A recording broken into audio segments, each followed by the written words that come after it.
Good morning. It is just after 10:30 a.m. It is Sunday, and that means it is time for Sunday Club, a weekly Ruby on Rails live stream where each week we look at building Ruby on Rails applications and look at kind of all various bits and bobs associated with coding in Rails.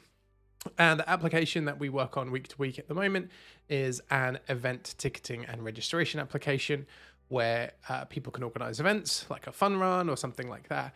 And then other people can register or buy tickets to participate. And it goes pretty slowly because at the moment we are only doing it a couple of hours a week on a Sunday morning over here in the UK. So let's dive in. If you see me looking down, I still haven't sorted out any other way of kind of having... I got a new screen and everything is sort of down below my main screen at the moment. But okay, couple of things. We have got some, there's not a follow-up because we kind of rounded things off last week, but some cool updates. So a couple of things which are giant thank yous. So shout out to the Ruby Radar, which is a mailing list that you can join and always has links to kind of streams and articles, releases, just good stuff from the Rails community. So shout out to the Ruby Radar for including the Sunday Club streams in there. Super appreciate it. And also a shout out to the 2022 Rails community survey where Sunday Club got an honorable mention. We weren't in the top 10 streams, but we were in like the other streams, which was, and there were some, big fancy pants people on there. So I appreciate people dropping Sunday Club in their in the survey results. So super appreciate it. And it is sort of inspiring me to had conversations with a couple of people. I do get feedback and I've had feedback in the chat from this channel of trying to make it a bit more accessible, because at the moment it's a bit you have to follow along week to week, and who's going to do that because who's got the time. But this really is sort of at the moment the only spare time I'm spending on it, just these couple of hours every Sunday morning. So maybe dedicating a bit more time to the channel, maybe doing some things that are actually a bit more useful either for learners or around specific topics that are then a bit more accessible once we can kind of edit the content down. So I'm giving it some thought, but I'm not making any huge commitments at this point. That's it. That's just some thank yous, which I really appreciate. All right, let's get into today. So no follow-up, and the reason for that is because we sort of wrapped up a series of the last few streams which have been around asset pipeline. There is one bit of follow-up which I can sort of jump over to the Sunday Club Twitter account for, because I tweeted about it. I already forgot about that. So I've got a couple of bits of follow-up. Let's jump over. Let's show my screen. So this is the Sunday Club Twitter account, which I don't really use a lot. Well, I do use it a little bit, and I'm going to try and use it a bit more. So this isn't follow-up. This is sort of community news. There is now an official Discord for Rails, which is pretty exciting. I have joined. I think a bunch of other people have joined. Go check it out if you haven't joined. The link is somewhere, and I will post it on my Twitter feed after this stream, because I didn't realize that I hadn't posted it. But in the Discord, I think if you just Google like Rails official Discord or something like that, it should come up. It's definitely on Twitter, knocking around the place. This was linked to. So this actually is some follow-up. The asset pipeline for Rails is in a kind of transitory status. There's a lot going on depending on what the status of your Rails application is. And I kind of not got stung by it, I guess, but I just hadn't really been paying a huge amount of attention. And the event registration application that we're working on is sort of in, like, it's a very slow moving thing. So we were just sort of deferring it. And so we've got some docs here, which are, I guess, interstitial, and the author of them has suggested like temporary home, I guess, that this could be a little repo used to just be a guide for people in that transition, because the official docs probably want to point you to the official way of doing things and just put a nod to, hey, if you still need Node, do this. Hey, if you're starting out, you should do this, and all these other things. But they don't really want to dive into the details of it necessarily, because they want to point you to the way that is the Rails way, which makes sense for the Rails docs. I think the guide here is aiming to be like, hey, if your app is, what's he done? So if you are learning Rails, if you are starting a new app, if you have an existing app with sprockets, those are good, real life situations that people might be in. Like if you are learning Rails, don't use it. Your time will be spent learning more modern approaches. So it could be a bit of a guideline to be like, hey, this thing's out of here. You don't need to use this. And then like Webpacker retired. So if you're learning Rails, don't use it. If you're starting a new app, don't use it. Because and then it runs through the alternatives. So I wanted to put a link to that. I will actually put a link to that in the YouTube description. I'm just going to, for this video, follow up links. And this one can be called Asset Pipeline Guide. Asset Pipeline Guide. And then I'll put the link.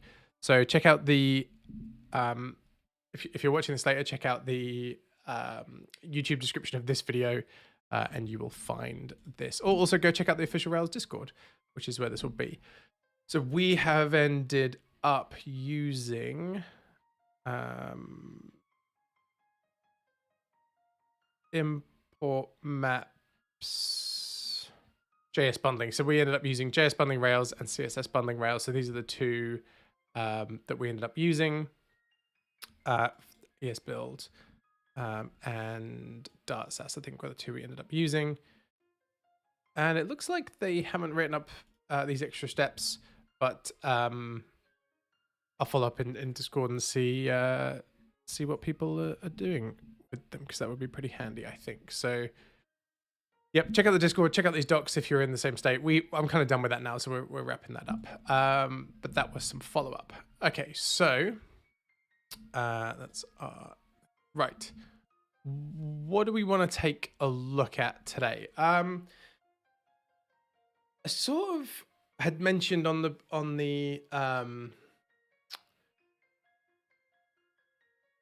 during the period of working on the deployment stuff, not deployment stuff, sorry, on the asset pipeline stuff, I was like, oh, I wonder how this will affect deployments.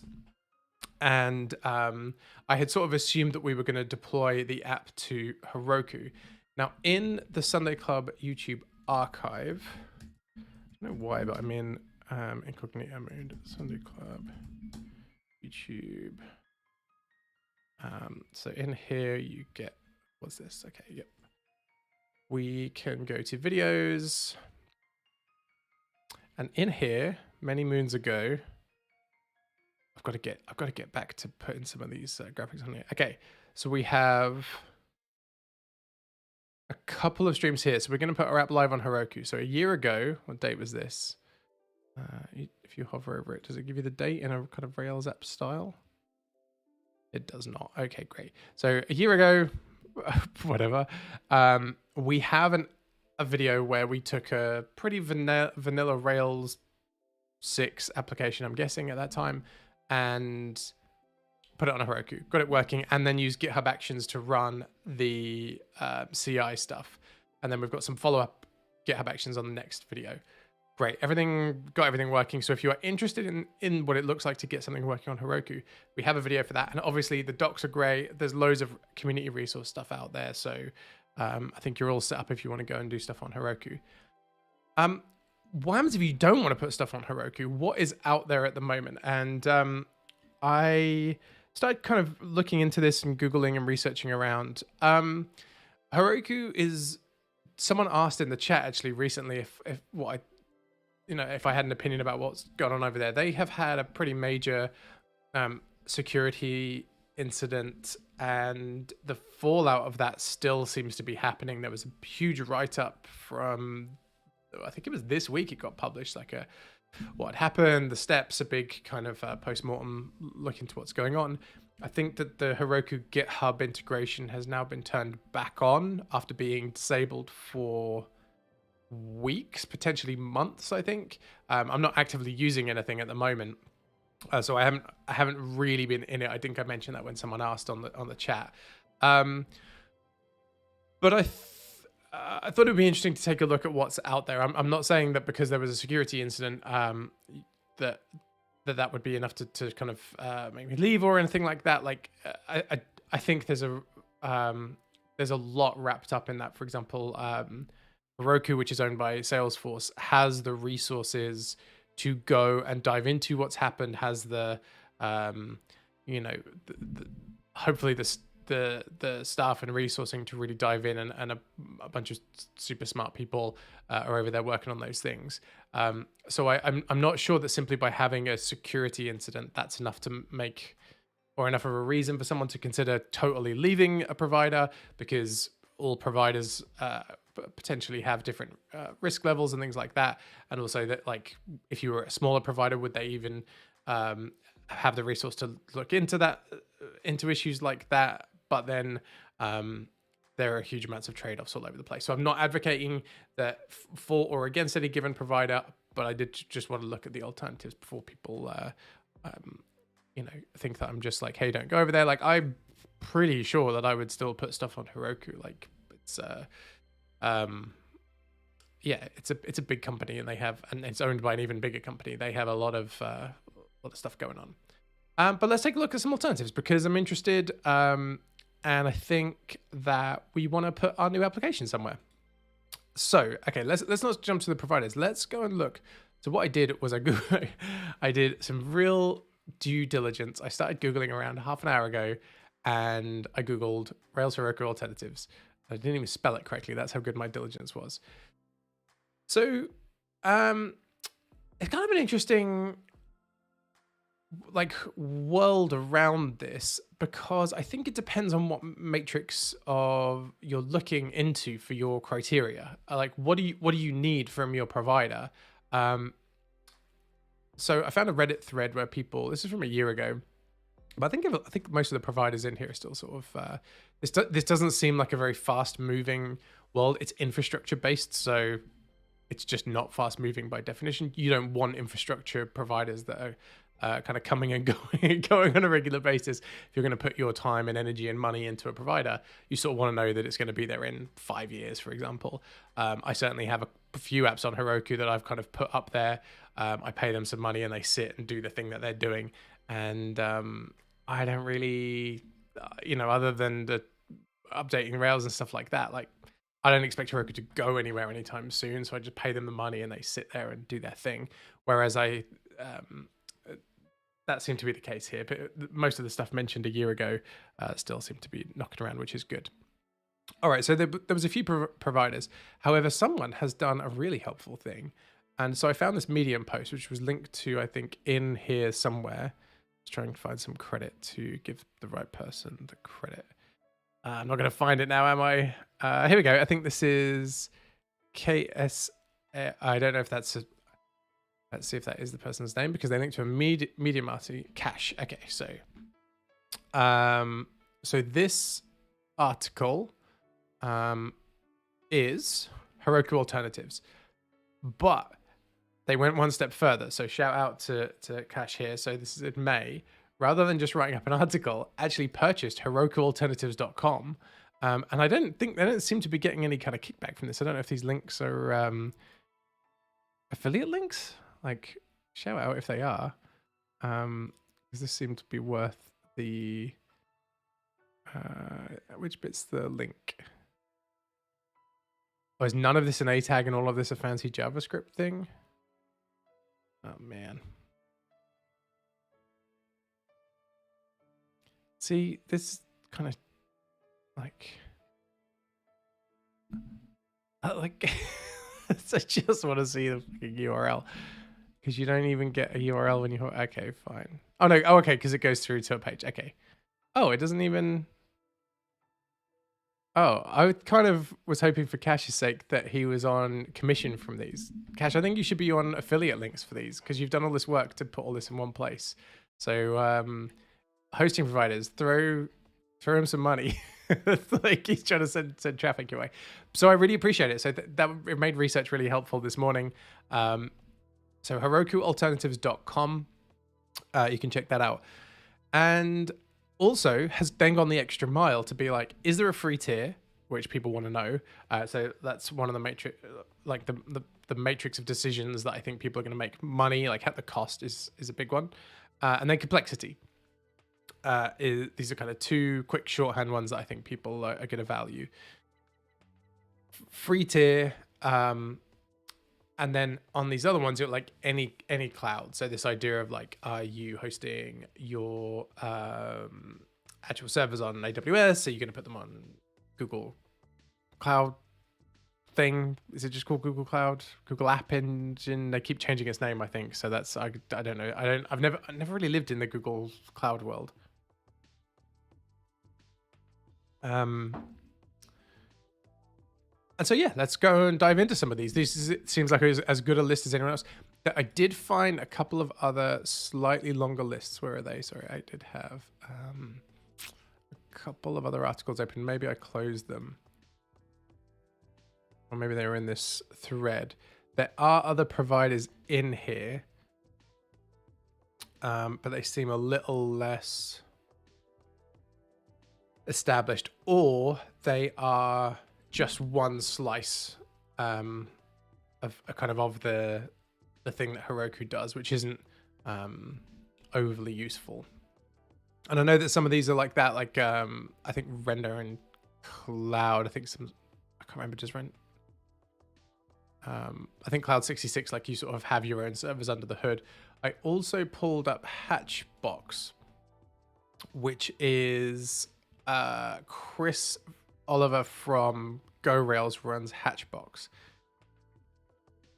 but I haven't looked into. Right, okay, so choose the hosting provider you want. So I think this is similar. Maybe you might be talking right out my ass here. So I think this one is similar to Cloud 66, in which I think you pick your provider, and this represents the orchestration of the deployment. It doesn't then provide you the actual servers. So Linode will give you, I have used Linode in the past, or Linode, however you want to pronounce it, Linode. Will just give you like empty boxes of any servers of type that you want. Super cheap. Like I did some hosting for some client work on there before, and it was like really affordable for some really powerful machines. There was some config involved. They also have a managed hosting option available from memory, and their support was great. Had a really good experience with them. I'm not getting paid by anyone here. If any of these hosting providers want to provide me with anything for free, hit me up, because any recommendation I make on here is currently free, and I am happy to make the same recommendation, but with free stuff in exchange. So I think this. So Hatchbox isn't on that list. When perhaps it. I guess if Cloud 66 is on here, then Hatchbox should be, because I think they're sort of the same thing. But maybe they're not. Maybe I'm totally missing something. So I've signed up for some accounts. So let's go through and dive into these. So Doku was one that I haven't really looked into. Okay, the smallest platform as a service implementation you've ever seen. Doku helps you build and manage the lifecycle of applications. Okay. So maybe this one is one that could be worth looking into.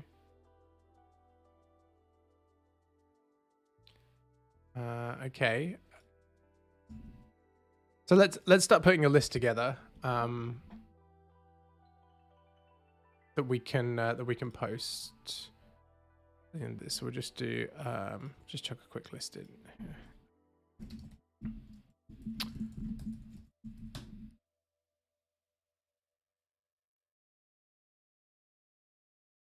All right. I'm interested. I mean, that's a great tagline. Like the smallest platform as a service implementation you've ever seen.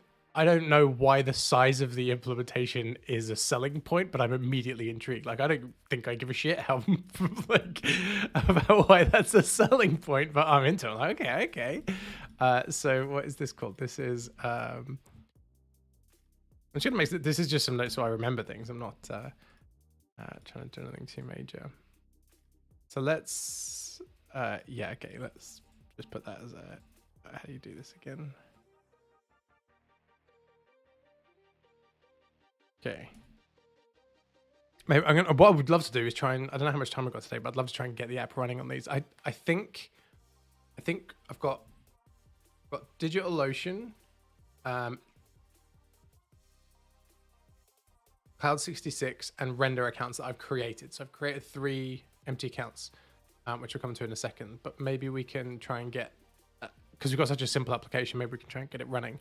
Because I think, like with Heroku, because I know it, I think within, what was that stream, like 90 minutes or something, but that was on a stream. I think within half an hour I could have an application running on Heroku for not a lot of money. So let's try and again, the money isn't the whole thing, but let's see if we can get that. But let's take a deviation, because I hadn't looked at this one before. I just loaded the tab up. So view documentation. Docker is an extensible open source platform, runs on a single server of your choice. Building apps on the fly from git push. Via Dockerfile or by auto-detecting the language with build packs.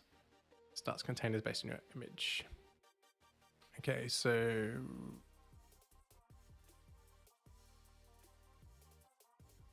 what does this do? What does this do? Like, I get that it builds the application here, but does it put it on any given cloud? Does it have its own thing? When deploying to your own server. So is this a service that I would like have a Linode server and then push this to it? So create the app docu, app create, Ruby getting started, create the backend services. Docu by default does not provide data stores such as MySQL or Postgres on a newly created app. You can add data stores by installing plugins, and the Docu project provides official plugins for common data stores. So when it says it doesn't provide the data stores, you can add data store support. Okay, so you tell it like, hey, I want to run Postgres, and then you give it a Postgres.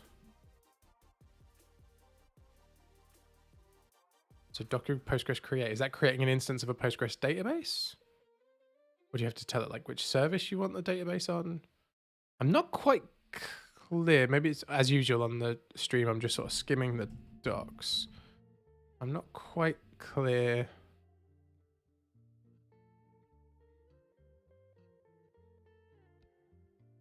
Oh, okay, yeah, it's actually pushing it to a server, but have I had to give it the server?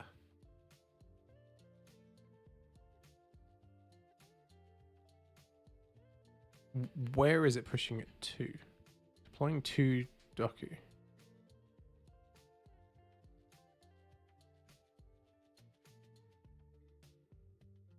Okay, I guess if it's a platform as a service, yeah, it's just their servers. Okay. So it's not just marshalling a bunch of other services where you're saying, hey, here's an AWS box. Or hey, here's Google Cloud or some other thing, Linode.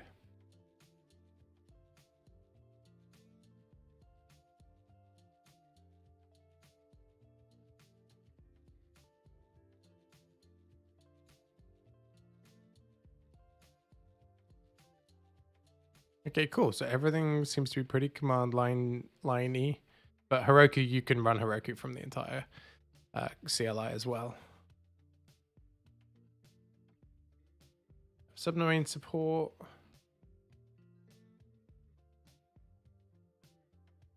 Okay, that looks super interesting. Where's like pricing?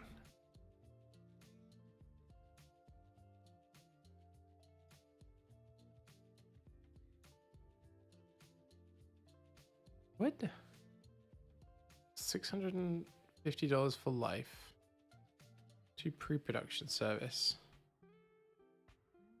Oh, okay. Current pricing reflects discounts for purchasing while the product is in development. One production server. I'm totally confused. You get one. I don't know what production server is. Like. What? Is that one box?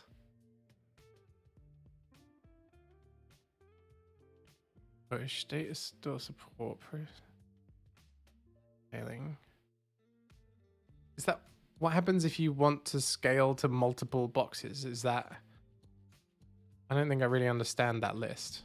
Okay, this doesn't quite feel baked, but maybe that's totally me, and I'm just not quite understanding what's happening here. Okay, so it's... Okay, it's only in 026, so maybe it's just... Yeah, I'm definitely not understanding. Okay, I'm going to skip this one, but it's super interesting what is happening there. Okay, I'm going to skip that one, but kind of interesting. All right, that's going to close that one down. So, the other one is on the list, a self-managed small platform as a service implementation. Oh, so is any cloud? Okay, so you are taking your own server to it. Okay. I didn't get that from the docs. That's my fault, I think. All right, let's go and take a look at render. So this is the one that I think I see people sort of mention on Twitter and things like that. I pulled up a tweet earlier and people were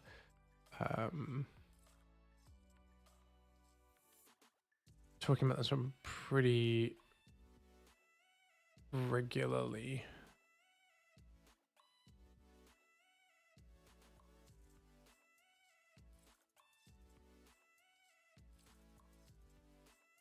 Lots of people sort of mentioning it.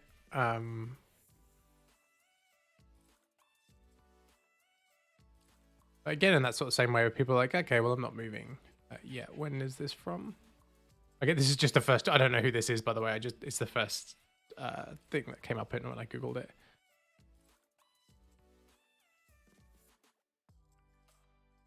Scalingo. Didn't look at this one. This seems like a service to make your own. Hi in the chat. Hello, Lawrence. This seems like a service to make your own metal Heroku like. The Doku one? I guess. But then I seem to be doing a lot of stuff for you. It must be difficult for these services to sort of indicate like how far am I going to go across this huge scope of potential things I could provide for you. Like, what am I compared to the others? Because something like Heroku is bending over backwards to be like, I'll do everything. I'll even provide this marketplace. If I don't do the thing, I will make the thing so easy. I will even provide the billing for the thing, like multiple logging providers, for example. But also, we provide some log stuff in our UI. Like, it must be difficult when you're trying to pitch it to say which bit am I. Because people like me, I don't live in this world. I don't spend my time in DevOps or this kind of area. All right, so this is Scalingo. Focus on your code, let me first. Okay, so try for free. Deploy, manage, and scale your apps faster. Integrate GitOps.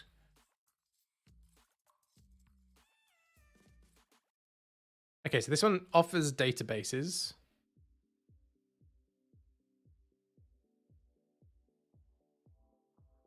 Yeah, because that other one says it was a platform as a service, which I would assume means it has its own boxes.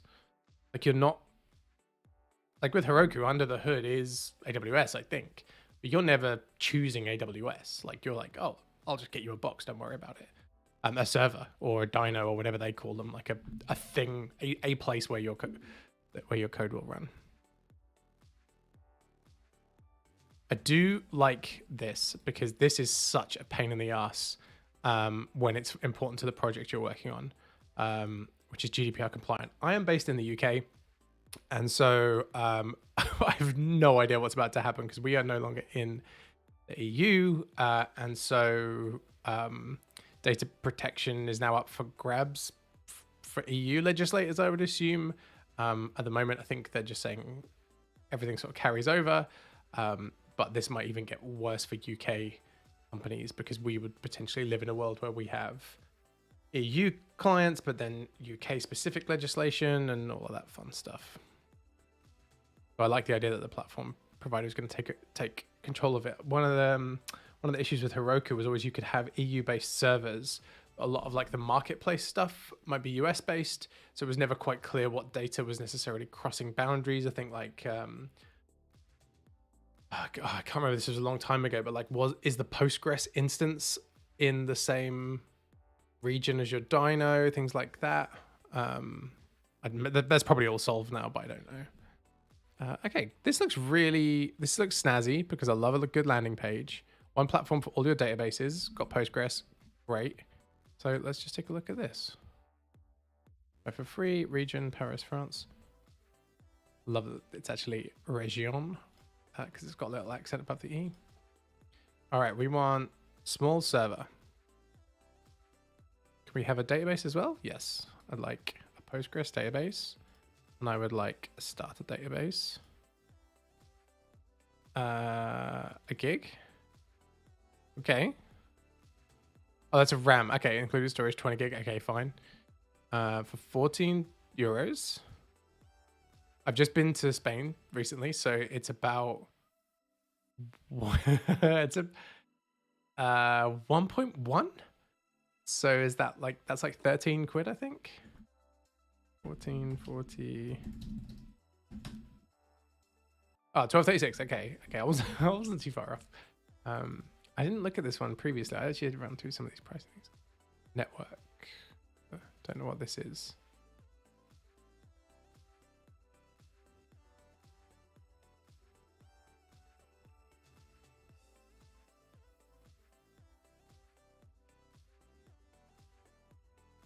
Okay, I don't know what I would need for this. Is this to provide specific access into the application? Because if we're building something public, I'm assuming we just need a gateway. All right, where's the total bill? We just add them up ourselves. So 7. That was that $5. This one was 12. So we're looking at like under 20 quid a month ish. That's pretty good. All right, let's try this one as well. So I'm gonna sign up for this. I'm gonna do it on the other screen because I have to put a password in. I'm sure. So let me just move this to the other screen. And I want to run through what it looks like. We don't actually have to get them all up and running, but I want to like have a reference for Scalingo. Sorry, I'm just doing this on the other screen. I'm literally just putting the dummy password in one password. Your username. Sunday Club. Accept the terms and service, and I do not want to sign up to the mailing list. Okay. Can I put that tab back in here? Yeah, cool. Make this a bit bigger. All right, welcome to Scalingo. We're happy to have you among our users. Don't forget to confirm your account in 24 hours. Okay, I'll do that later. Create an application. Okay, lots of cool new stuff. Okay, let's create an application. Create an app.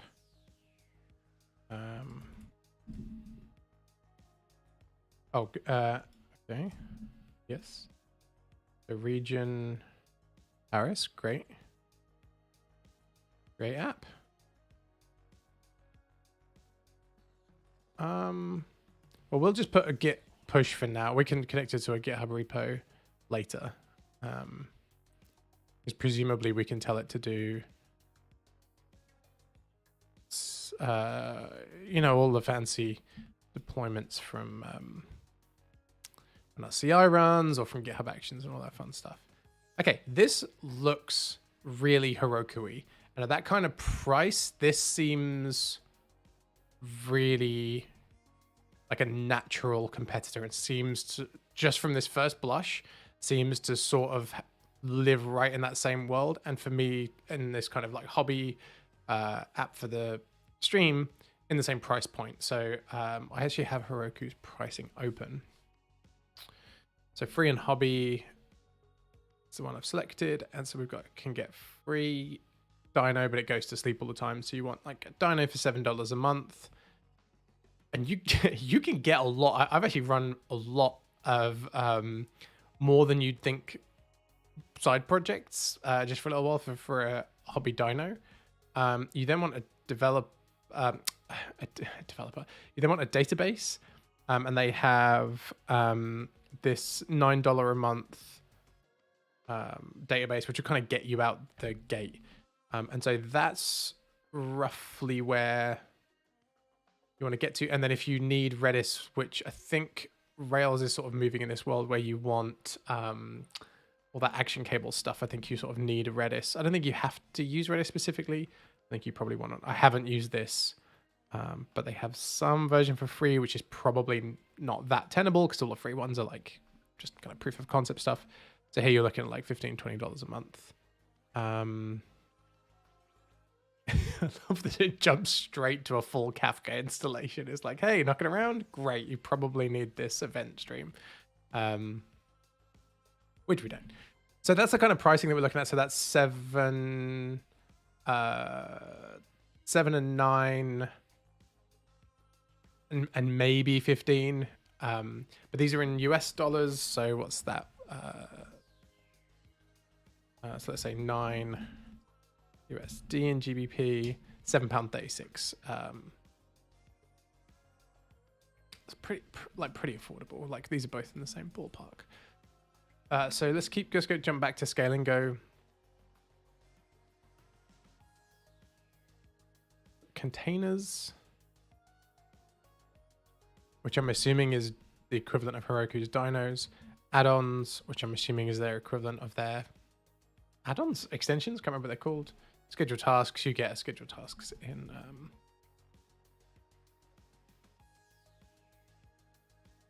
you have way fewer. It's the add-ons are like we would want Postgres database. Go to plan selection. You can get a free one for now. It'd be interesting to see what the upgrade process looks like, because upgrading the database is always interesting. Now we've got a Postgres installation, so we get a little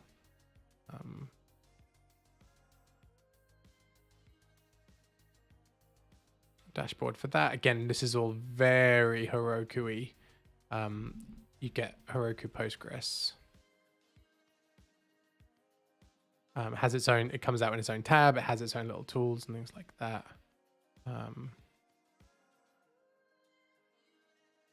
All right, I'm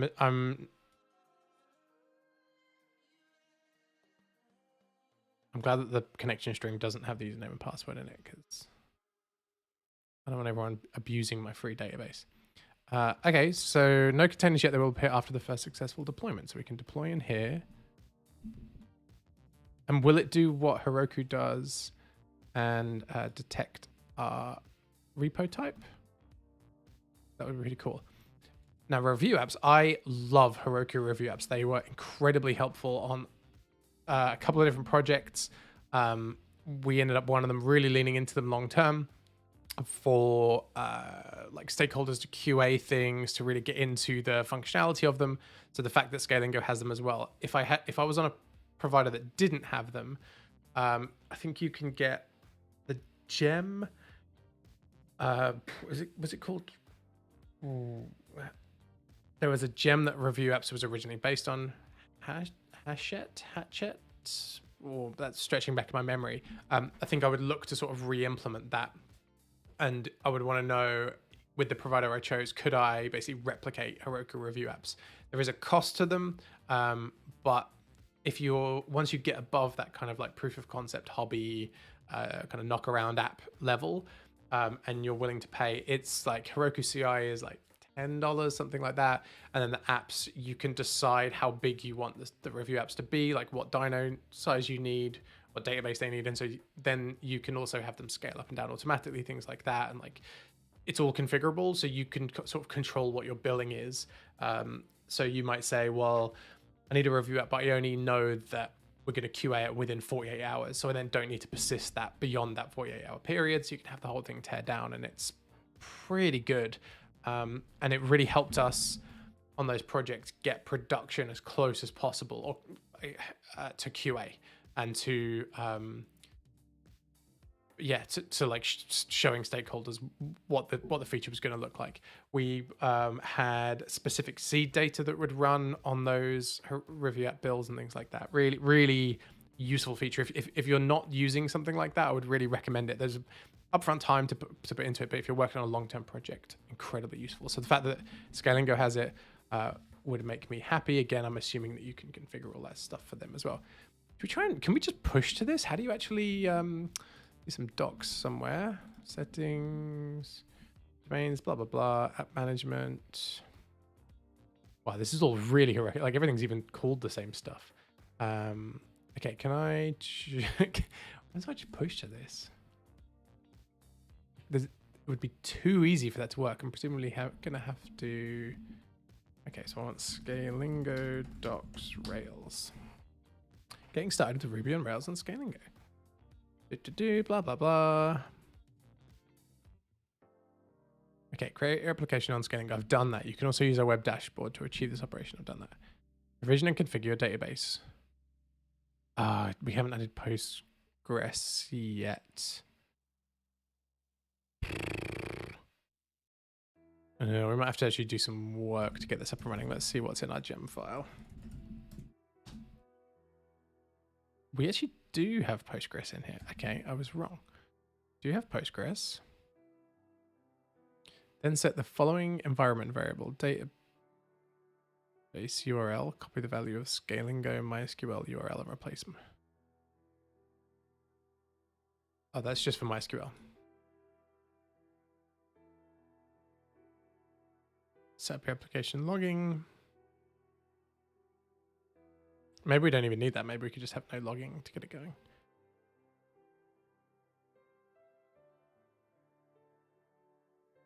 Use a CDN. Okay.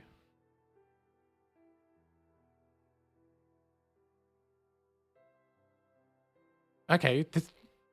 This all seems incredibly. There's no way any of that can work. Like this is very Heroku. It's like, hey, you just need to push this. We'll take care of a bunch of it. Specifying a custom node runtime.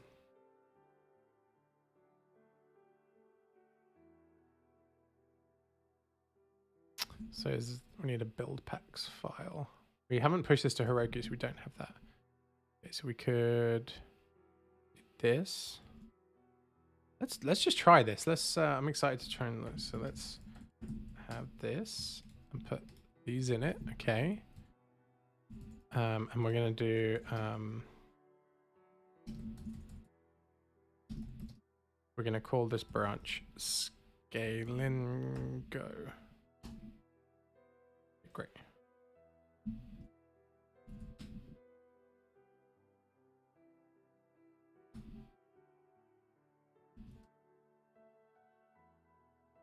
Oops. So we're gonna add Scalingo build packs. Okay. You also need to remove the file bin/yarn if it already exists. Does already exist. Okay. Okay.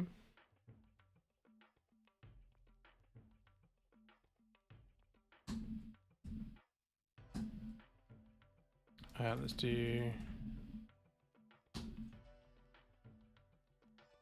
this, and we're gonna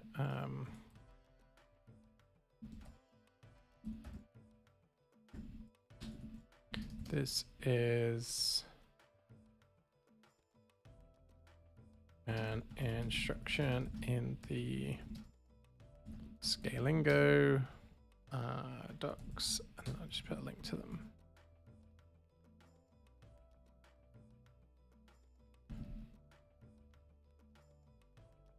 All right, cool. You eventually need to specify the Node.js version in your package JSONs. Do we have that?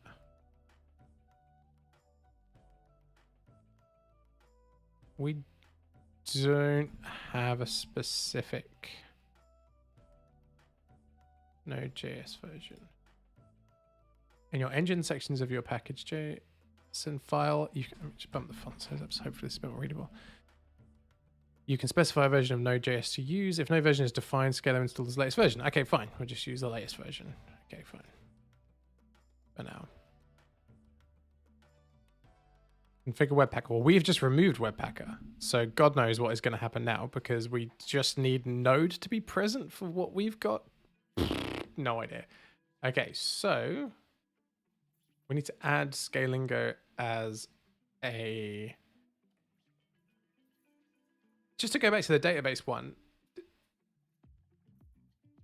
is this instruction of setting database URL only for MySQL, right? Like it doesn't say anything for Postgres.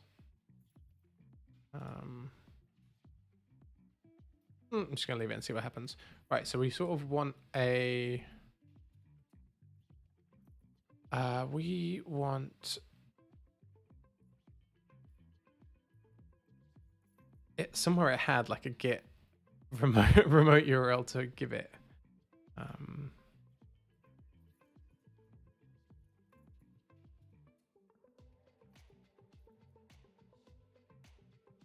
And I'll deploy. Here we go. Configuration. Here we go. Okay, so I want to set this. Can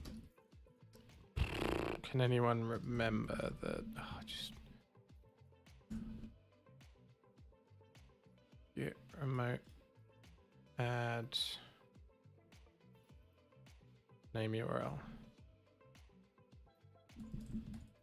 Git remote add Scalingo URL. Git remote show Scalingo.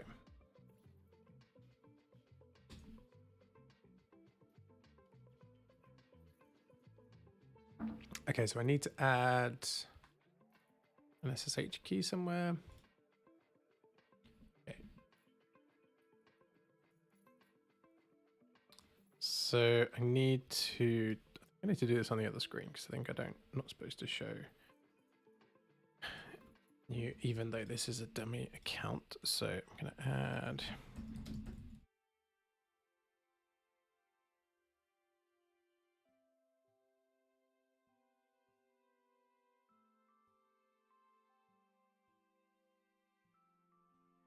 Well, I think this is just adding the public key from my machine. I think all you could do with that key is give me access to your server, which would be pretty cool.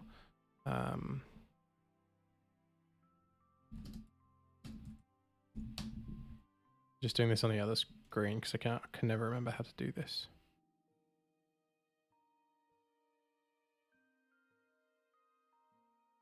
Bear with me, bear with me.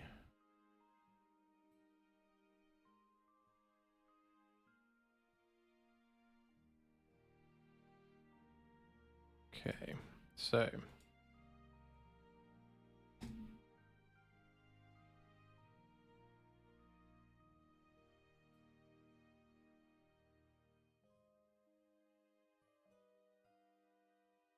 I want to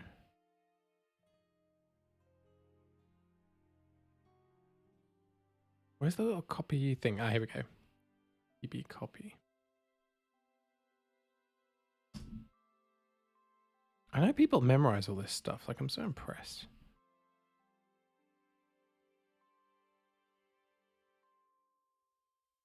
Yep, you're just watching someone do something on the other screen. I know that, but it is what it is. Okay, so now I'm going to paste that here. Add SSH key was created. So go back here.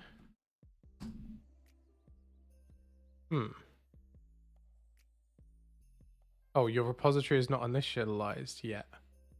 You need to first push your code with git push Scalingo master. Well, I don't want to push master. Although I guess I can, but I think what I want to push is Scalingo. So can I can I push oh no, git push Scalingo? It's almost like the word Scalingo has lost all meaning.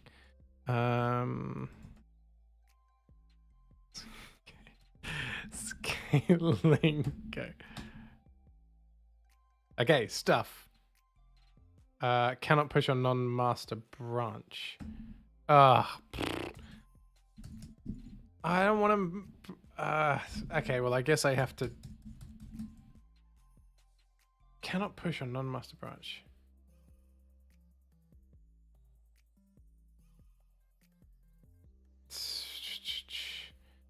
I haven't...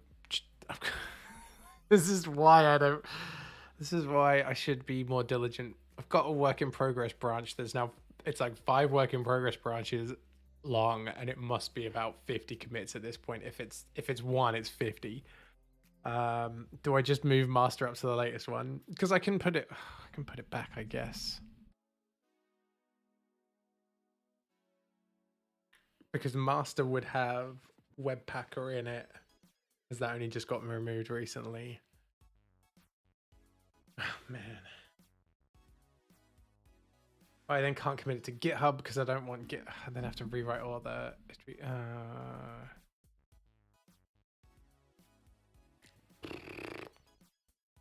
Cannot push on the master branch. Is that from us or them? I'm gonna Google that error message.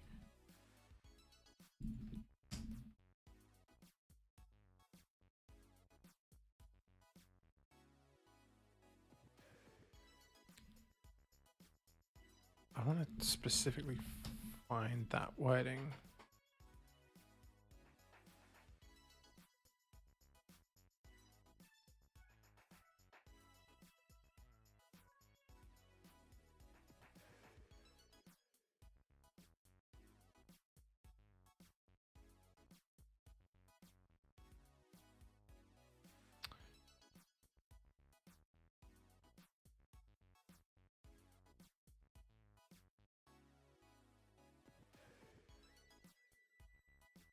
Oh, wait.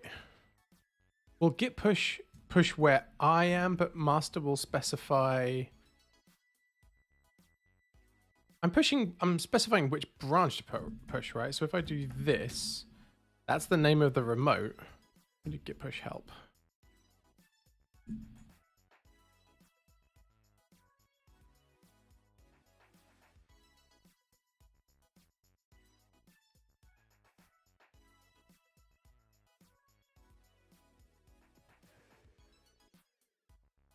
Oh man.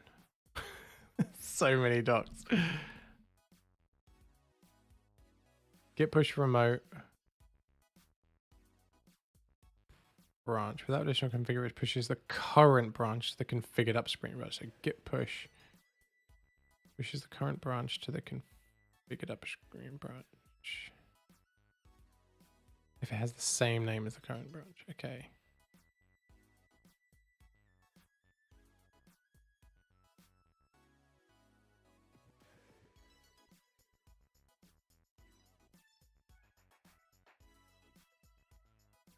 Oh, here we go. Can I do...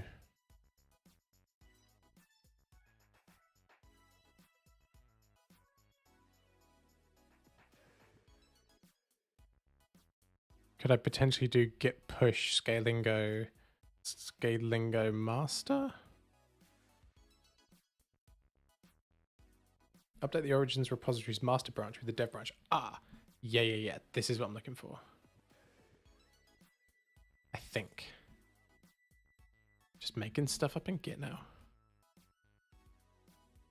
So can I do something like...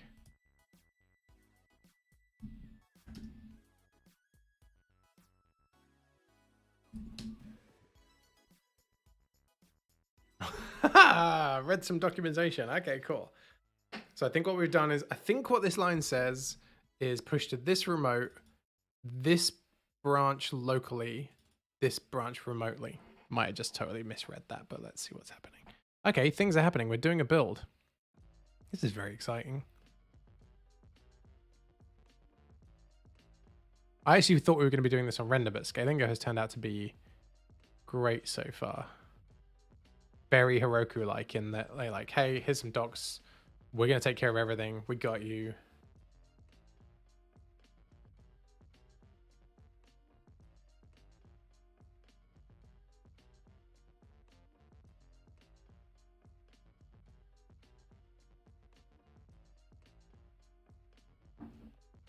Okay.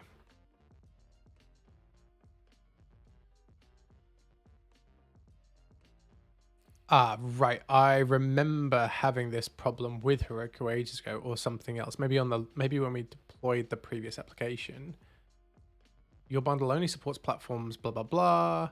Your local platforms, blah blah blah. Blah, blah, blah, blah. Okay, so let's do this. And this is because the bundler, bundler is.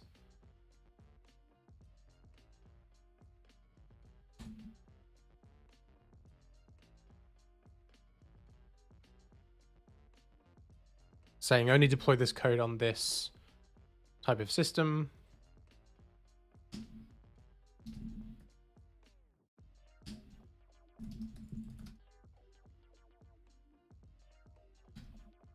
And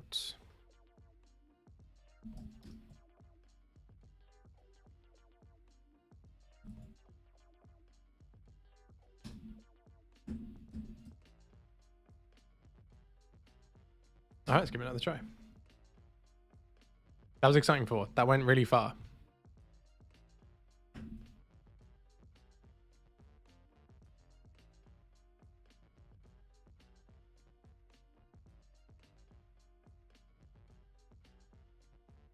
So those are the thing we saw earlier of like we didn't specify anything. So in our package.json, we could specify the exact version of anything, but we're just like, hey, get the latest versions. I don't think we're really doing anything in our application that's particularly snazzy. Okay, so this is where we failed previously. Okay, now we're getting further than we got before, so let's see how far we get.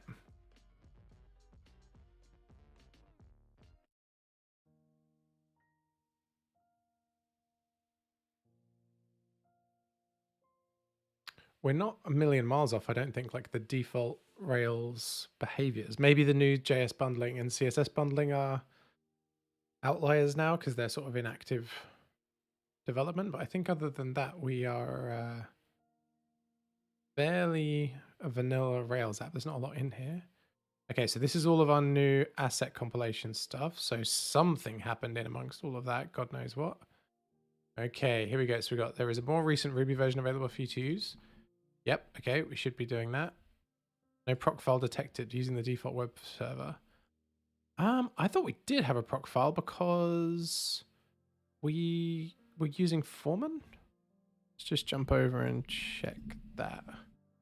We have procfile.dev. Okay, so we need a proc file for production. Okay, we can figure that out. So it's just going to fall back to the default server. But we could put Puma in place, or whatever, like Unicorn or whatever we wanted, I guess. Puma is the default in Rails these days, I think. In fact, Puma is the default, and yet it falls back to Rubric. Okay, whatever. Build complete, shipping container. Holy shit! Has this worked? This might be magic. So excited.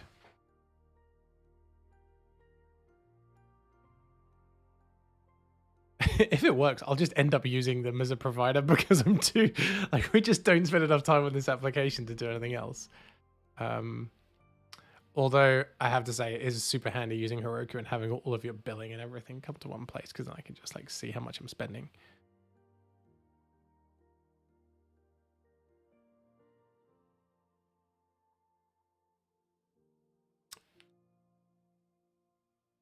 Okay, waiting for your application to boot. Is this going to give me like a dummy? What do you get for the other ones, like herokuapp.com? Is this going to give me like a Scalingo URL to have?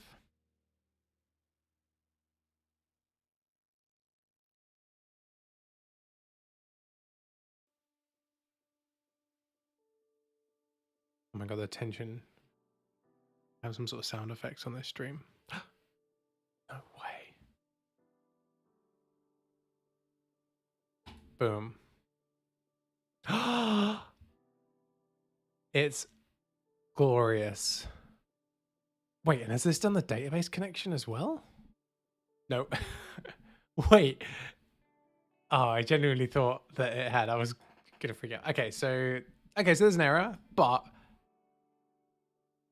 not really because it's magic. Okay, so there's an error on every page, but don't worry, don't worry about that. The home page works, and that's all that really matters. And I'm getting emails through on my phone. Congratulations, you've just deployed your first application.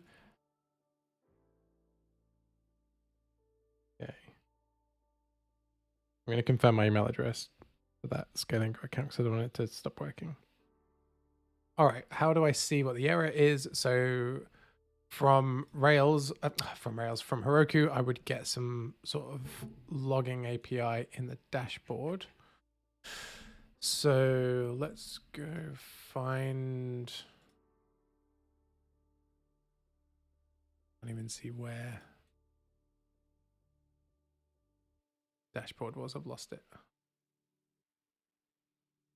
Oh, it's down here. Because I moved it off the screen to do all my okay, so let's put it back up here.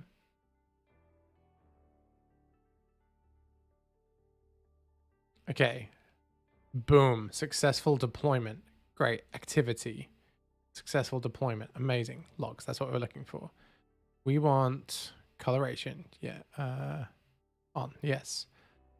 All right. We should have... Okay, we haven't made our database. Okay, well, that's fine. How do we do stuff? We just haven't made our database. So... But it's connecting to the database? Is that... It's saying the table doesn't exist, which means it is connecting to something. Okay, so... Oh, okay. Well, that's not cool because now I've put the Postgres thing on the fucking screen and now I have to go and redo it because I can't leave it up. Okay, can I... Okay, well now I have to work out how to reset that variable. Don't go in and destroy my Postgres instance because I've only just made it. But there's a real assumption when you're using admin tools that you won't live stream your admin tools URL. Don't live stream your stuff. This is fine. We're only making stuff for the stream. So if you do trash it, that's fine. It's just mildly annoying. So it doesn't answer my question. I still want to know how to I guess I should have just oh, okay. Already done that. Finalize and deploy. It's already done all this stuff. So I want scalingo run Rails DB like schema load, I guess. So I guess I just want a console.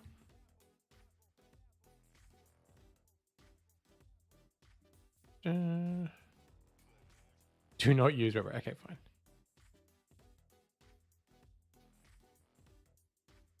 Okay, cool. I'm skimming through.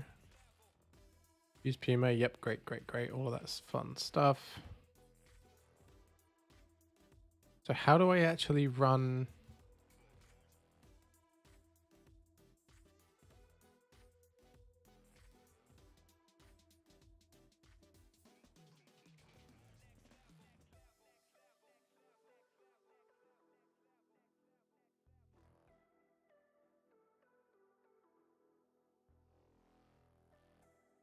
Execute a shell command. Okay, I think I sort of want something like this. I think in our proc file we could have had like would it have done our migrations for us?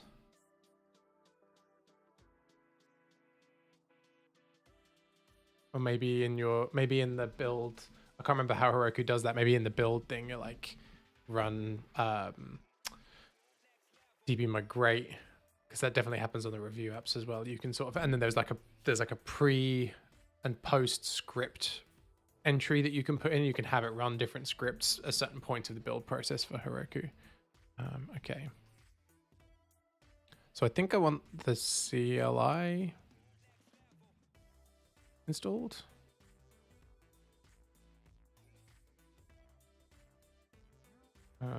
Okay.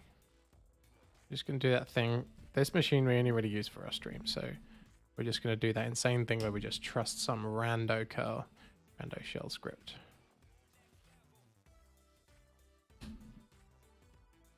Great. Okay, so scaling go client. Okay, great.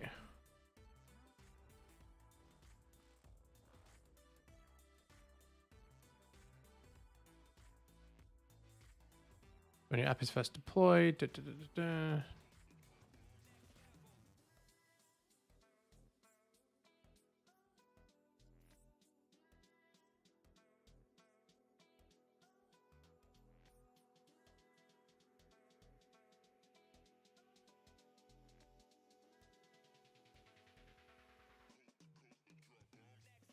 Okay, I'm just sort of looking for...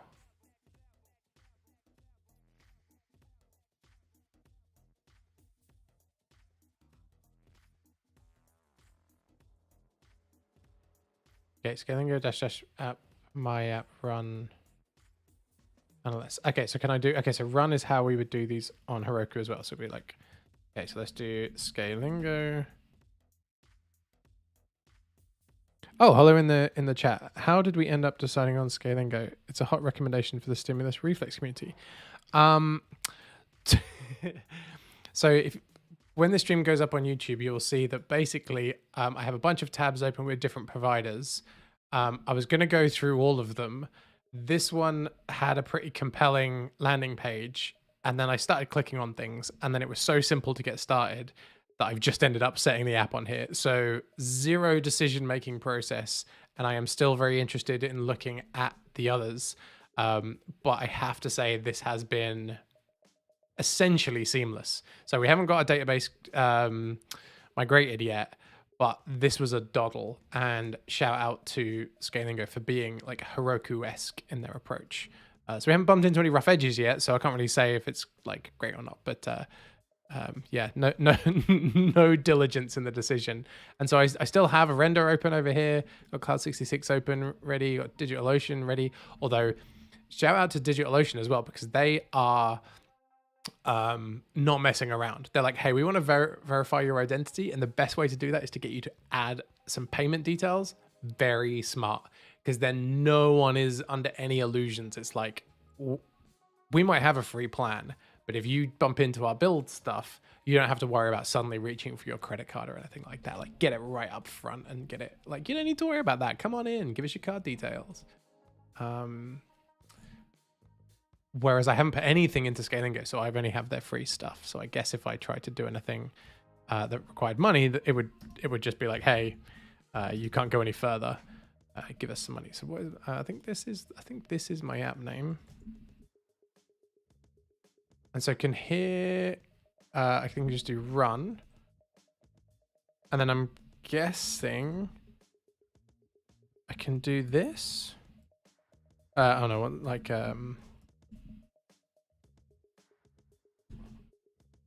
trying to log in with an hello, Sunday Club, nice to see you. Great. Okay, great. And this has all been lightning quick as well. Oh, did that run? Can, oh, we don't have any seed data, do we? But what we might have is, oh, here we go. So we refresh, sign up. Shit, it's working. Okay, so our thing is always test at 1, 2, 3, 4 example.com.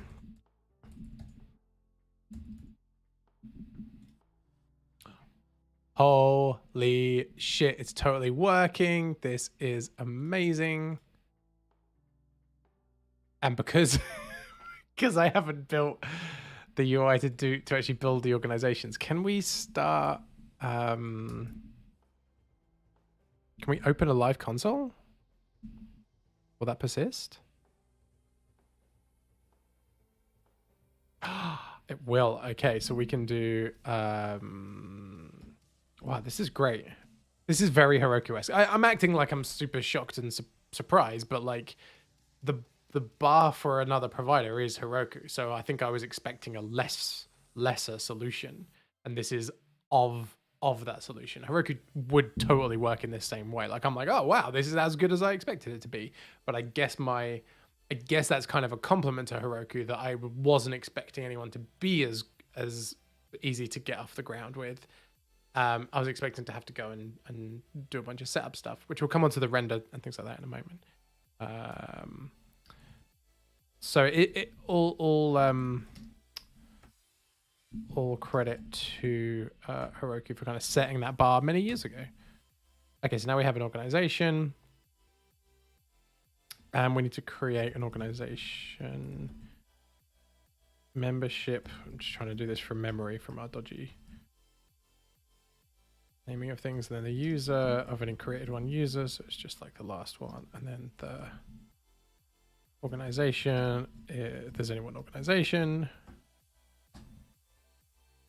that's been created. So now, if I try to go to Sunday Club admin. Yes, everything works. I can toggle, I can create a new event. All of our new asset pipeline-y stuff works because all of our CSS here wouldn't work otherwise. Let's make a new event. So we can call this fun. Oh, there we go. Look, family fun around 2020. We can say that this is going to take place today. This is a test. Now, this will fail because I haven't told it like an AWS bucket or anything like that. So I'm just going to kind of skip that. But that's because we haven't told. I'm guessing this is like a production environment variable, and we haven't given active storage any production credentials. I don't think. I think it would probably try and use the local file storage, which I'm assuming Scalingo is the same as Heroku in that Heroku basically doesn't have it. When you have a dyno, you basically get like this ephemeral file system. So you sort of can have files are connected to a dyno. You can create a temp file, but you can't rely on it. So we would need to set up a bucket and do all of that fun stuff, which I'm pretty sure we didn't do because we haven't deployed this yet. So whatever. Yes, amazing. So, so now, I actually wasn't expecting this to work today. I thought we would bump into problems. So my name is test at example.com, and so this will give us, thank you for your order. So within our event, we would then have an order, which has been given an order number, which creates an attendee called Max.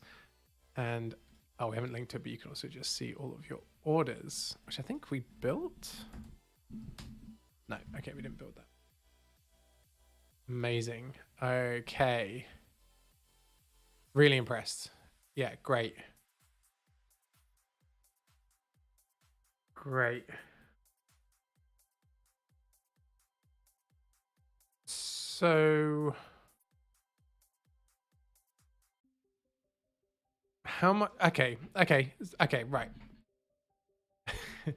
Generally got a lot farther there than I thought we were going to. How much money? Right, okay, so I have to change my database password and not put the fucking thing on the stream. I need like with Heroku, I would have known where that was going to pop up and known like what not to put it on the screen and stuff. But I think when we do start pushing stuff into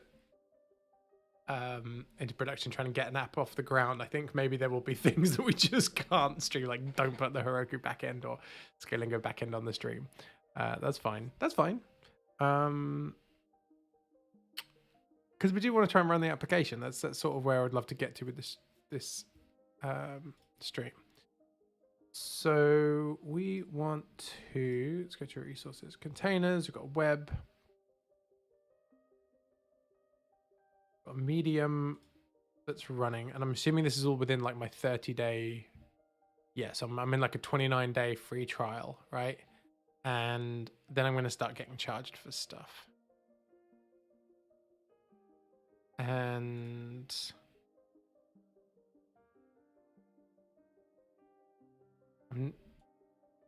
what would I then look for from Heroku? Like logging providers, which again, I'm guessing I would have to set up but it seems like there's a whole ecosystem around this. This seems like a big scaling go logging external. I didn't even type any of that. Scaling Lingo.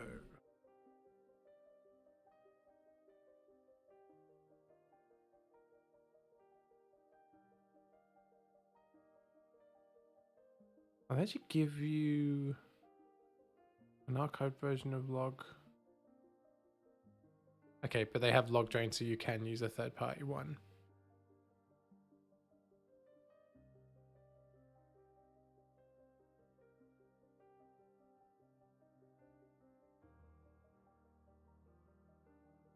You can get Datadog log entries.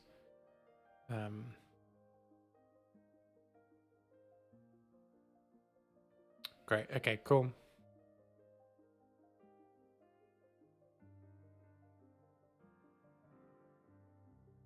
Yeah, pretty impressive. Okay. So that's Scaling Go. It works. It's great. What would make me pick this over Heroku now?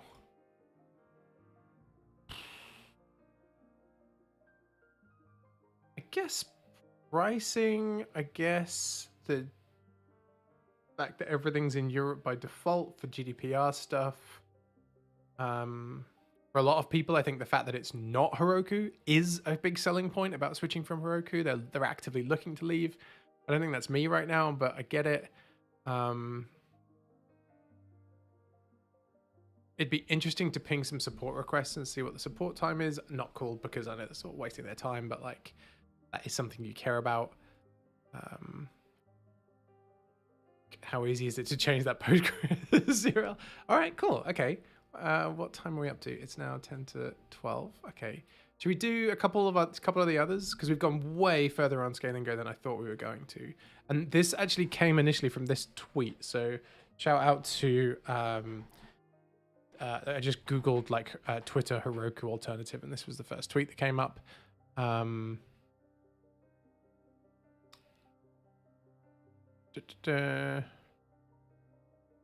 then render.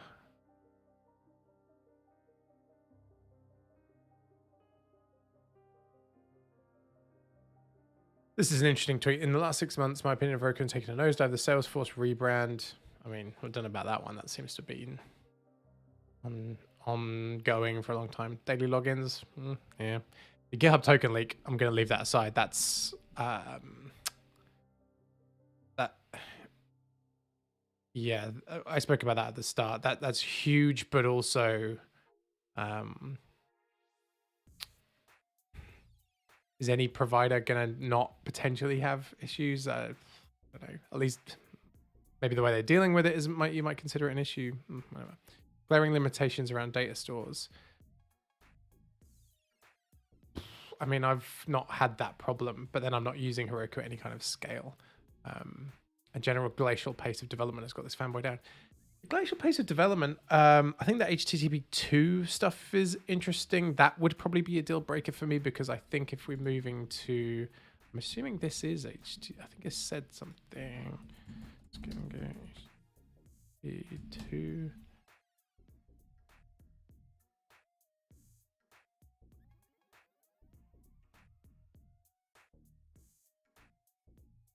HTTP 2 is enabled by default for all applications. If the client supports it and is reaching the server's HTTPS, the connection will be upgraded to HTTP 2 by routing nodes. I think that's not the case with Heroku.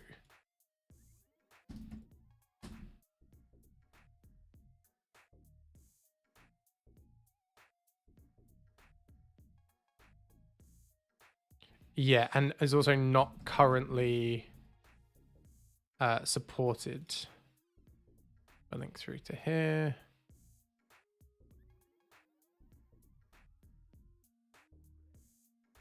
So SPDY and HTTP2 are not supported at this time. So my understanding from what we've just been through on the Rails side of doing all of the CSS bundling and JS bundling is that the world that we are moving to is actively looking to exploit the advantage of HTTP2, not penalizing you for multiple small files, so you don't have to basically do that. I think it's like the handshake process at the start of each file. So if you're like, hey, here's 50 files, you will make that connection once, and then you can pass that data back and forward over it.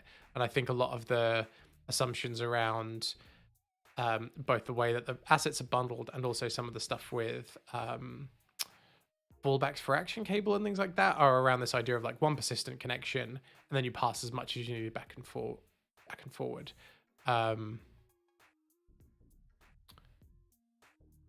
So I think that could be a big reason. I don't know, but this goes back to this general glacial pace of development. I wonder if it's simply that Rails isn't to Heroku what it once was. So Rails is skating to where that puck, I mean, I was going to say is going to be, but I mean, it feels like it's been in the world a long time now. Maybe I'm just not aware of what Rails has done. So Rails, Heroku, HTTP2, assets, I guess.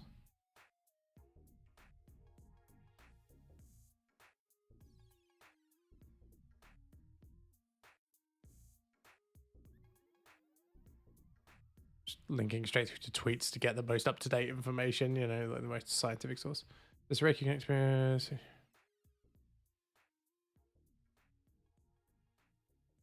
Oh, long thread. THH mentioned the extra HTTP requests introduced by Hotwire were enabled by HTTP2 because new connections don't need to be established. Heroku does not support HTTP2. I dearly love Heroku, but it feels like it's getting left behind.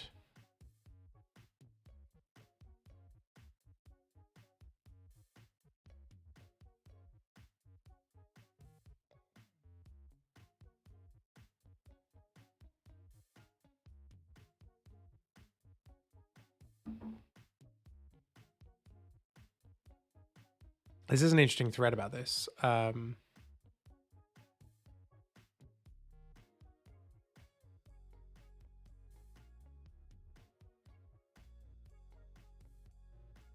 Potentially.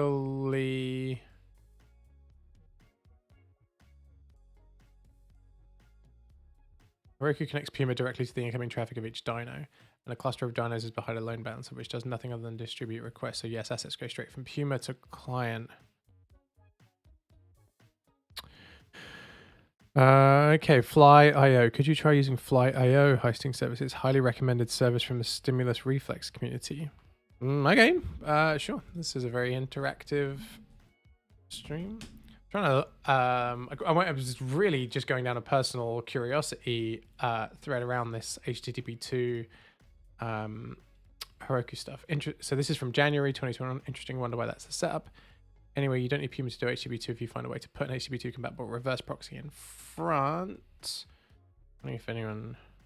Back in the day, each Heroku dyno only ran one process since the root handles load balancing. There's no...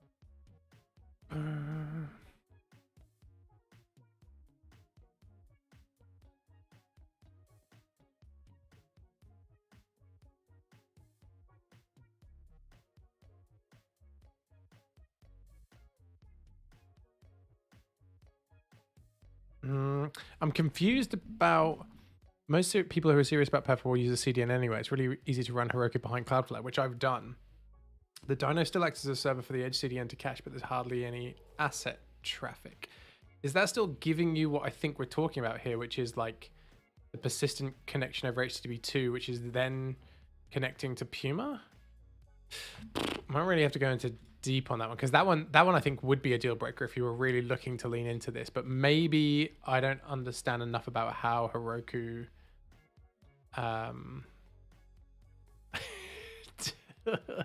don't waste your time on asset compilation on Heroku. But asset compilation is not all. What's the story with HTTP2 in Rails? May 2020. This is from 2 years ago though.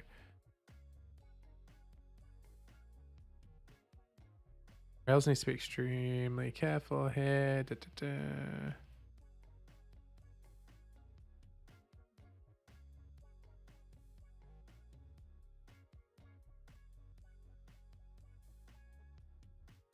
Okay.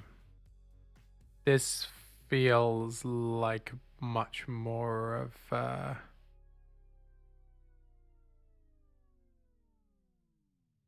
okay, maybe this isn't such a deal breaker. Oh, that's HTTP to push. Okay, is that what the question was asking? I didn't actually read the question here.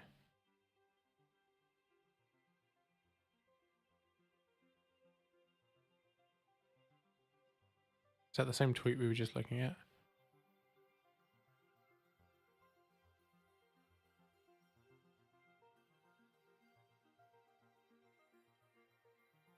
Okay. Maybe is the answer for that. I don't know enough about it.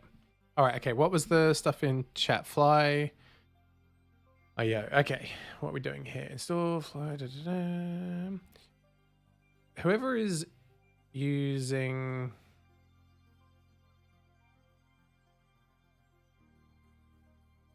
Whoever is running fly.io, it'd be handy to set your little meta description. Although I guess install fly. Fly.io. Deploy app servers close to your users. Run your full stack apps and databases all over the world. No ops required. Try it for free. Postgres.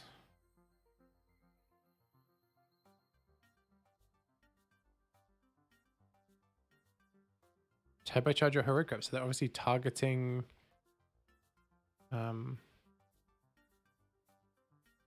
ex-Heroku customers. Or are they saying you can actually... Oh, okay. You can actually have your app on Heroku and put this in front of it. Upgrade a Heroku application with Fly.io and get 60% faster web dynos. It's not magic, just sound infrastructure with modern features.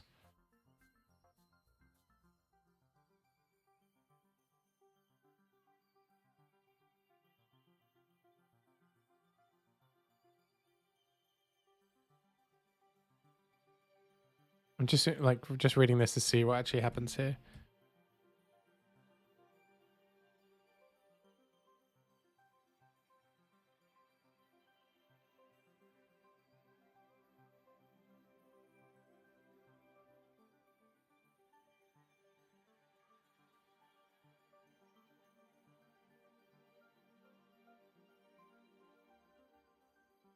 Okay, so it basically takes all the stuff from your Heroku, rebuilds it on code build, the AWS thing.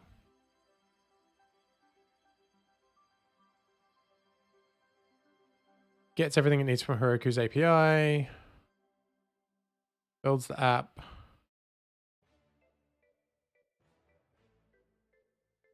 Does stuff.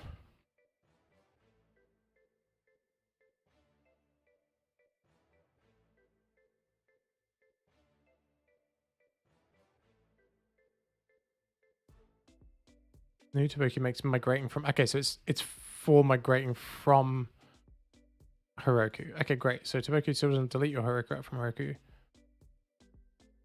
Okay, that's actually super smart. This is basically, hey, if you already have something running on Heroku, we can read that, all of the config we need, lift it into our infrastructure, and then you're good to go. That's pretty good approach to getting people to move from one provider to another. I can sort of buy into that. Okay, so we don't have a Heroku app, so we've got this blank page. Superbase sounds familiar. What's that? Resource Firebase alternative.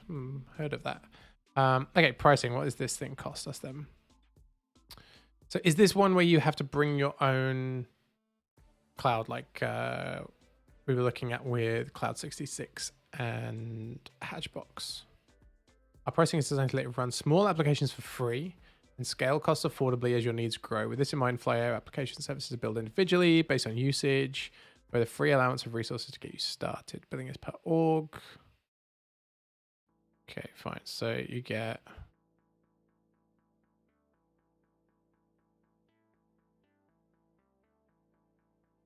Bunch of freebies.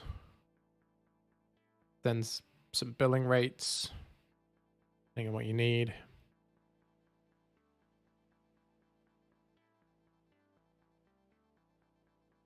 Builds the Postgres stuff for you as well, by the looks of it. Okay, so this thing looks like it gives you the whole lot, so you don't need to turn up with your own servers. I'm not gonna try and build on this one, although maybe we could do that in another stream, because I've already done the Scalingo one, so we know that we've got like a version of our live application. We know we can get it working on Heroku, because we did that ages and ages ago. We can get it working on Scalingo, and I guess we can get it working here. Where's Rails? Run a Rails app. Getting an application running on Fly is essentially working out how to package it as a deployable image. Once packaged, it can be deployed to the Fly infrastructure. Take a look at your short version first. Deploying with a pre-configured example Rails app. You can get the code for the example here. Just install. That's the CLI app. Log into Fly. Okay, great. Launch the app. Oh, okay. So this thing helps you build a config file, which is pretty helpful. So this Fly.io does seem to go the extra mile to help you build out what you need. Like if you've got a Heroku app, we'll go get it. If you need to set up what you need, great. We're going to build this config file with you in the. Oh, okay. It's not gonna, okay. Fly logs, fly status, fly deploy. You've got an existing Rails app.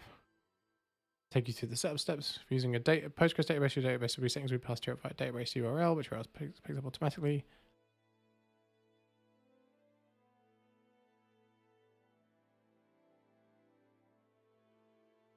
Most Rails app will probably want a few extra moving parts with things like Redis and Sidekick. Adding Redis requires launching it as a separate app. Multi-process apps if you need additional processes based on a gem environment like Sidekick. Process apps. Okay. Actually doesn't look way more work than doing it in Scalingo. Okay, fine. I want to look at one of these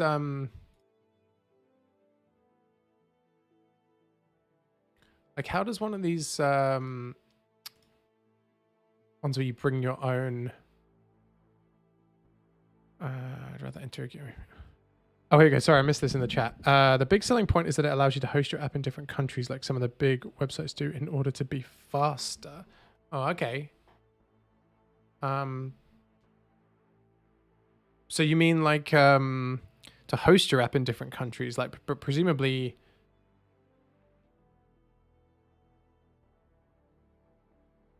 like you can choose your, so that's regions.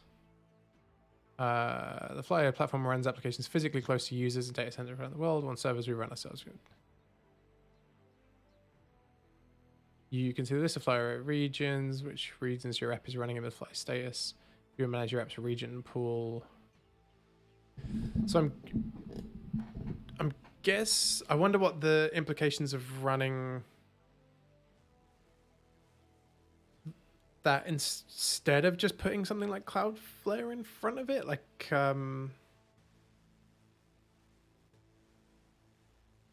because you're still gonna have database requests that are only like your database only exists in one place unless they're trying to do some sort of like a follower that automatically like is spread across regions. So I think you'd still have the issue of like the database, there'd only be one instance of your database. So you would need to, there would always be that. Yeah, how does it run in multiple regions? Is that like a CDN thing? Or is that like, yeah, I don't know really. It'd be interesting to see how that works. Fly status. So if it says it's running in North America and Australia, scaling, oh, here we go, scaling and auto scaling. Ensuring the application has instances running on one or more regions. But that's only the server, right? That's like increasing the dyno count in... Oh, okay, so if you increase the dyno count in Heroku, they're all still in the same region. that sort of, for like GDPR purposes, is probably what you want, because you're like, hey, this is in the EU, and the point at which, if the server is in the EU and the database is in the EU, the CDN is only just like getting the asset connections and things like that. Like anything that can be cached is getting there faster, but the actual transaction still takes place within the EU. All right, that's kind of an interesting selling point. I don't think I know the details of how that would be useful, but that's because I'm not.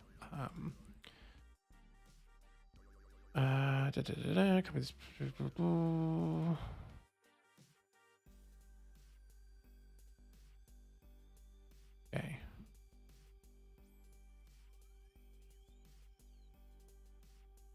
Copy this public key, go to git repo, and then paste the key. We can connect to your source code. Yeah, okay.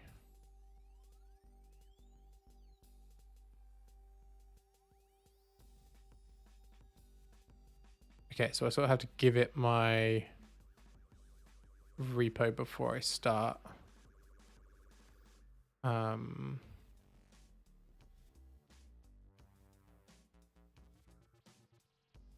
actually kind of want to take a look at the Cloud 66 one. How long? Fuck, we've been going nearly 2 hours. All right, I might have to wrap this up and do another one next week, because I have to go to my sister's in a bit for Sunday lunch and to see her new puppy. So guys, I have a pretty good Sunday done. All right, let's oh shit. Let's try and we try and do another one next week, because this is pretty interesting. Absolutely zero productivity, but incredibly useful.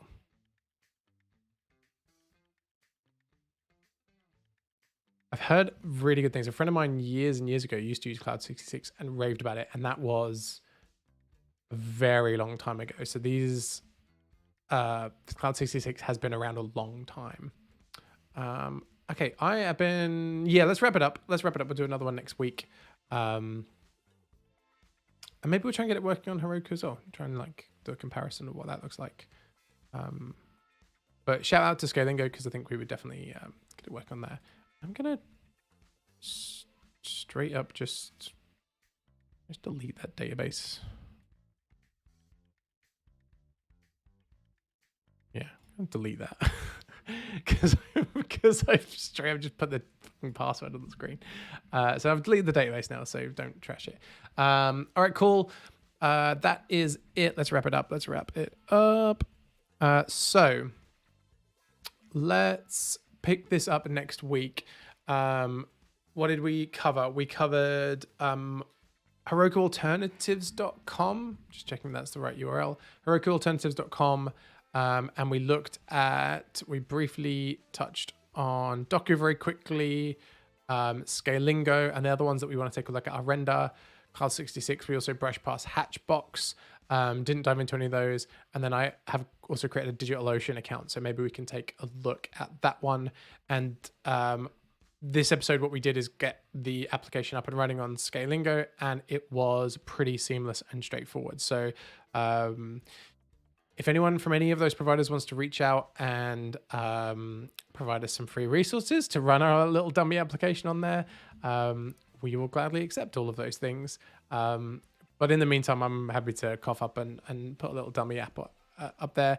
And we just need to tidy up that UI, because you can register stuff on there. So we actually now have a server, we have stuff going on, so we could point our application there, and we can do our I'd like to do some pairing events or something like that, just to show the application kind of working in the real world.